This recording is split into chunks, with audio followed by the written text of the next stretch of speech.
The forward air controller was specifically organized, trained, and equipped to be that link between air operations and ground operations. And when I say ground operations, I mean in all of its various forms.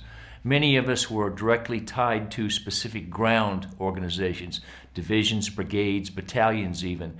And we and our allied counterparts from Australia, New Zealand, even some of the Koreans, the South Vietnamese, Cambodians, Laotians, eventually, we provided direct support as our main mission to those ground elements that were down there.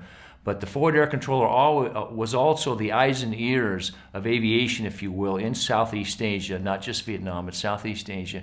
And we were the ones who were out over enemy territory, looking for the enemy, finding the enemy, and bringing in the large fighters and bombers and gunships to attack and destroy those targets. Of course, to fly above the battlefield, we had to use certain aircraft. Initially, we used aircraft like the small O-1, variants of that. Other nations brought in other aircraft. Some few forward air controllers did, in fact, work out of helicopters.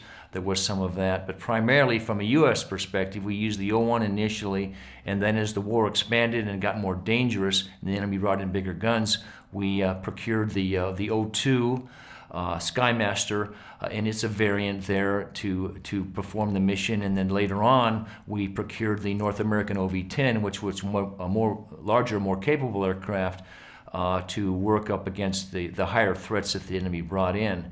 And when we were coordinating, working with our fighter aircraft and our gunship support aircraft to come in and support us, we had to be able to show them the target.